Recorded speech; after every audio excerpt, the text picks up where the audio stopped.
Sriharsha emergency care నర్సీపట్నంలో మొట్టమొదటిసారిగా ICU మరియు ventilator సదుపాయాలతో 24 గంటలు అత్యవసర కేసులు చూడబడును. షుగర్ మరియు క్రిటికల్ కేర్ విభాగంలో అపార అనుభవం కలిగిన డాక్టర్ శ్రీహర్ష ఆకెళ్ల గారు 24 గంటలు అందుబాటులో కలరు. Shriharsha emergency care address Bangaraju theatre road, Narsipatnam. Contact 9032051777.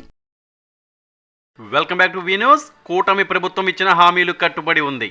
Telugu Desam party ప్రధాన కార్యదర్శి చింతకాయల విజయ్ గత ఎన్నికల ముందు కూటమి నాయకులు సమిష్టిగా ఇచ్చిన మాటకు కట్టుబడి అన్ని పథకాలు అమలు చేసేందుకు కట్టుబడి ఉంటుందని తెలుగుదేశం పార్టీ రాష్ట్ర ప్రధాన కార్యదర్శి చింతకాయల విజయ్ పేర్కొన్నారు. నర్సీపట్నం మున్సిపాలిటీ 24వ వార్డులో ఆయన సోమవారం ఉదయం ముందుగా చంద్రబాబు చిత్రపటానికి పాలాభిషేకం చేసి పెంచిన పింఛన్లు పంపిణీ శ్రీకారం చుట్టారు. ఈ సందర్భంగా ఆయన మాట్లాడుతూ గత ప్రభుత్వం 1000 పెంచుతామని చెప్పి అధికారంలోకి వచ్చాక ఏడాదికి 250 రూపాయలు పెంచి లబ్ధిదారుని మోసం చేశారని ఎద్దేవా చేశారు. గత ఎన్నికల ముందు చంద్రబాబు, మోదీ, పవన్లు హామీ ఇచ్చినట్టు ఈ నెల పింఛన్ను రూపాయలు 7,000 పెంచి పంపిణీ చేసేందుకు ప్రభుత్వం చర్యలు తీసుకుందని అన్నారు. పేదలకు కడుపు నింపేందుకు గత ప్రభుత్వం మూసేసిన అన్నా క్యాంటీన్ను పునఃప్రారంభించి ప్రత్యేక చర్యలు తీసుకుంటున్నట్లు పార్టీ నాయకులు విజయ్ పేర్కొన్నారు. కార్యక్రమంలో మున్సిపల్ కౌన్సిలర్ ధనిమిరెడ్డి మధు తదితరులు పాల్గొన్నారు.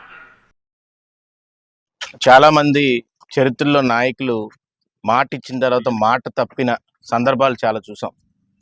ముందు గవర్నమెంట్ అయితే మాటలు ఇచ్చి దాన్ని తప్పి ప్రతి సంవత్సరం పెంచుకుంటూ పోతాం అని చెప్పేసి 5 సంవత్సరాలు హింసించి ఖజానాలో డబ్బులు లేకుండా చేసి అప్పులు చేసినా కానీ చంద్రబాబు నాయుడు గారు, పవన్ కళ్యాణ్ గారు, నరేంద్ర మోడీ గారు ఒక మాట ఇచ్చారు.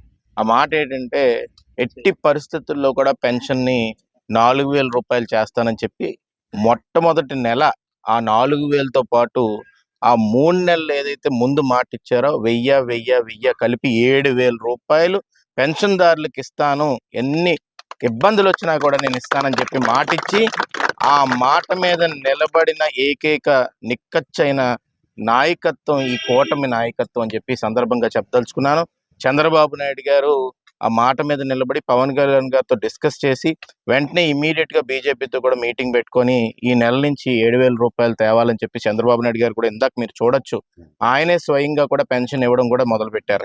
దాంతోపాటు మనం చూసుకుంటే డిఎస్సి పోస్టులు కూడా 16,347 పోస్టులు మెగా డిఎస్సి కింద రిలీజ్ చేస్తానని చెప్పి వెంటనే సంతకం పెట్టి తీసుకురావడం.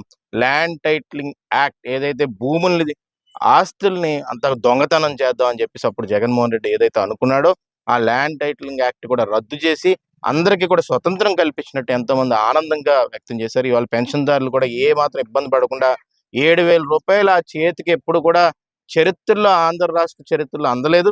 మొదటిసారి అది ఇచ్చే ఘనత చంద్రబాబు నాయుడు గారిది, అలాగే పవన్ కళ్యాణ్ గారిది, నరేంద్ర మోడీ గారిది. చంద్రబాబు నాయుడు గారు ఇచ్చిన మాట మీద నిలబడతారు. ఇంకా రానున్న రోజుల్లో ఎన్ని మాటలైనా ఏదైతే ఇచ్చారో మన రాష్ట్ర రాజధాని కూడా కల్లారా మనం చూస్తాం.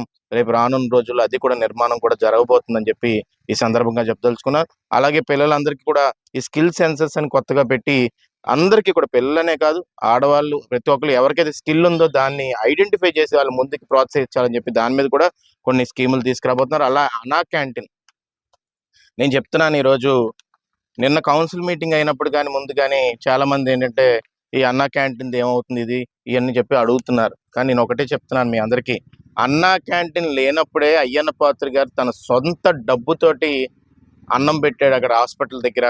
ఎన్నో నెలల నుంచి వస్తుంది అది. ఈ రోజుకి కూడా మేము ఎలక్షన్ అయిపోయాక కూడా మేము ఆపలా, దాన్ని కంటిన్యూ చేస్తున్నాం. ఎందుకంటే మాట ఇచ్చామంటే మాట మీద నిలబడతాం, నిక్కచ్చిగా నిలబడతాం. అందుకే ఈరోజు అన్నా క్యాంటీన్ కూడా ఈరోజు సంతకం పెట్టి ఓపెన్ చేయబోతున్నారు. మళ్ళీ అందుబాటులో రాబోతుంది. పేదవాళ్ళు ఎవరన్నా ఉన్నా కానీ వాళ్ళు కడుపు నిండా తినాలని ఏకైక ఉద్దేశంతో ముందుకు తీసుకెళ్తున్నారు. అది కూడా క్వాలిటీ ఉన్న అన్నం అని చెప్పి ఈ సందర్భంగా చెప్పదలుచుకున్నాను. ఈరోజు గత ప్రభుత్వంలో ఎవరైతే ఉన్న నాయకులు ఓడిపోయి ఇంట్లో కూర్చొని లేకపోతే బాపిరాజు కొత్తపల్లి వెళ్ళిపోయారో వాళ్ళందరికీ నేను చెప్తుంది ఏంటంటే, మీరు కూడా అప్పుడు మాట ఇచ్చారు క్యాంటీన్ పెడతాను ఇదని చెప్పి, బిర్యానీ పెడతానని చెప్పి, అవన్నీ కూడా చెత్త మాటలు, సొల్లు మాటలు, అన్ని అబద్ధాలను నిర్ణయించి ఈరోజు ఏ విధంగా తీర్పుని ప్రజానికం ఇచ్చారో మీ అందరికీ తెలుసు. అలాగే అయ్యన్న పాత్ర గారిని ఈరోజు అత్యంత ఉన్నత స్థానంలో, ప్రోటోకాల్ ప్రకారంగా ఉన్నత స్థానంలోని స్పీకర్గా కూర్చోబెట్టి ఇండిపెండెన్స్ వచ్చిన తర్వాత చరిత్రలో ఎప్పుడూ లేని విధంగా ఈ గడ్డకి, ఈ నర్సీపట్నం ఊరికి, ఈ నర్సీపట్నం నియోజకవర్గానికి అత్యంత ఉన్నతమైన గౌరవం కిరీటంగా పెట్టిన చంద్రబాబు నాయుడు గారికి, పవన్ కళ్యాణ్ గారికి, బీజేపీ వారికి అందరికీ కూడా హృదయపూర్వక కృతజ్ఞతలు తెలుపుకుంటూ ఈ పెన్షన్ కార్యక్రమంలో ఇక్కడ అయ్యన్న పాత్రలో పాల్గొనడం అదృష్టంగా భావిస్తూ సెలవు తీసుకుంటున్నాను. నిరంతర వార్తా సమాచారం కోసం మా వి న్యూస్ ఛానల్ సబ్స్క్రైబ్ చేయండి. నోటిఫికేషన్ కొరకు బెల్ ఐకాన్ని యాక్టివేట్ చేయండి.